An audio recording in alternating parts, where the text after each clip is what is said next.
Good evening, everybody.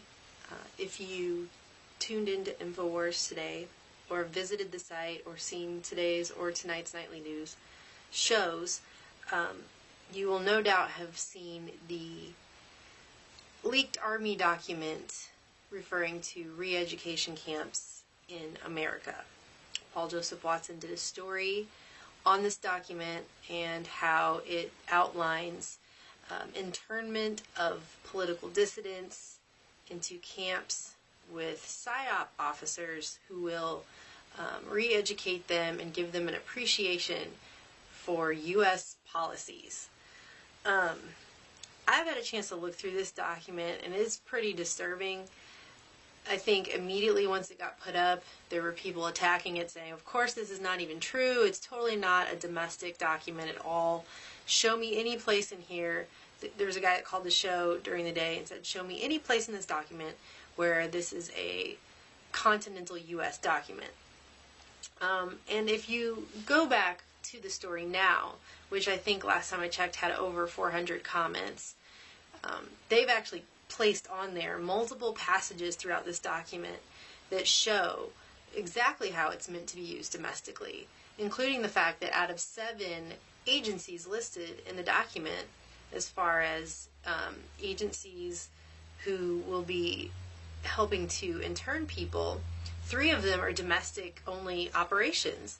You've got Department of Homeland Security, which right in the name says the department that secures our homeland. That's here. That's a domestic agency.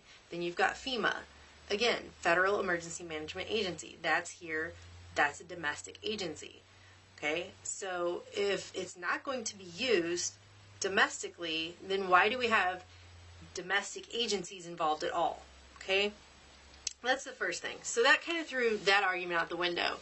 And so then, once that happened, it started kind of downgrading into this, oh, well, yes, there are domestic agencies in there, but they're not going to use this. This is only for natural or man-made disasters for the American people. That's the only, and there was a quote in there on one of the passages where it said, this will only be used in the event of a natural or man-made disaster. Well, okay, first of all, is a man-made disaster an economic crisis? Yes. Are we having economic issues? Yes, we are. Do we have OWS? Yes, we do. So that's just silly to act like that somehow mitigates all of the rest of this document to say that, oh, well, if it's a man-made or natural disaster, that makes it okay for them to then refer to us as prisoners, put us in camps, and re-educate us. That's ridiculous. That is the silliest argument about this document that I've read all day. Okay? There's no magical passage in this 300 some odd page document that says in here that the American people are magically exempt to the rest of the scary stuff that is in this document. It's just not there. Okay? And on top of that, there's one particular section that I just wanted to point out because I've seen a couple people mention it. I mentioned something about it in there, and I think that it bears repeating. So, any argument that you have where you say, well, this could happen to you, but it's only if there's like an earthquake or a hurricane or whatever, and that somehow makes it okay. Here's why it doesn't, okay? Chapter 7 of this document, 7-16, under identification, it says, quote, individual identification photographs are taken of all prisoners. The prisoner's last name, first name, and middle initial are placed on the first line of a name board, and the prisoner's social security number is placed on the second line. Okay, so basically it's saying right there, first of all, it's saying the prisoner, okay? So if it's just an earthquake, why am I suddenly a prisoner?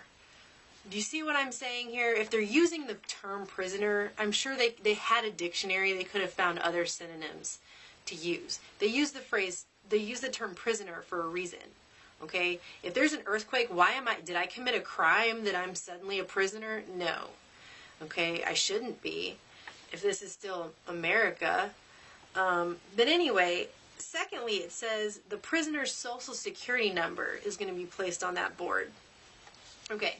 For all of the people that have gone off arguing that this is not meant for the American people, That right there should tell you that it is. Because if you start looking into national identification for other countries, you have all kinds of things. I mean, you've got national ID numbers, social insurance numbers, personal ID numbers, registry codes, birth numbers. I mean, all countries have different things that they call these numbers.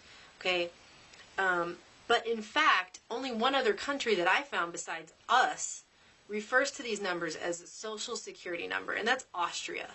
So unless this giant document here is just meant for Austria, and we're going to somehow send all of our Homeland Security and FEMA people to Austria, I'm pretty sure they're talking about us, okay? Because we're the only other ones that have a social security number. And actually, Pakistan they have an ID number system, but it's called a national identity card number. So it's a NIC, they call it a NIC number. And Iraq and Afghanistan don't even have numbering systems, and last I checked, they've been talking about that for a couple years now, whether or not they're going to institute a system there. Okay, so the only other nation that has that would be us. And they say in here that the prisoner's social security number. So that means you, and that means they're going to call you a prisoner. Okay? It's not like you're a vacationer. This isn't a vacation property that you're just going to go get to stay in if your house is washed away by hurricane, okay? You're a prisoner in a re-education camp where they're going to tell you, how you need to think and feel about our government, which is kind of ironic, don't you think, considering that if you are imprisoned, you're probably not thinking too highly of them. Just going to say it.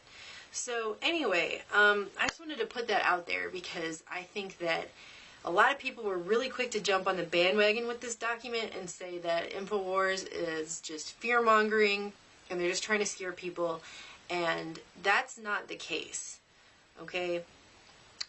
Because what they're trying to do is warn you. When a document like this comes out, they're trying to warn you. If I'm standing on a street corner and you step out into the street and I see an 18-wheeler coming your way, am I supposed to just stand there and let you turn into street pizza, or am I supposed to save you? Am I supposed to try and pull you back to the curb? If I have any shred of human decency in my body and care at all or have any compassion for humanity, I'm going to pull you out of the way of oncoming traffic. That's what this is. They're just trying to warn people. And, you don't have to take every single word that's in here, but there is no magical America gets out of FEMA camp free card in this document, okay? This is all in here talking about domestic operations. It was written by the U.S. Army. If they're using the word domestic, then to them, that is one's own country. So if the U.S. Army writes the word domestic, they're talking about the United States. If they say within U.S. territory, they're talking about land that is territory of the U.S. That could be my front yard, technically, because it's land inside the United States. That's what that means, okay? So that's all I wanted to say. I think people need to go check this out. I'm going to put some links under this video. And, if you want to tell yourself you don't think it's true, that's fine. But here it is. It's in black and white. Black and white right here, okay?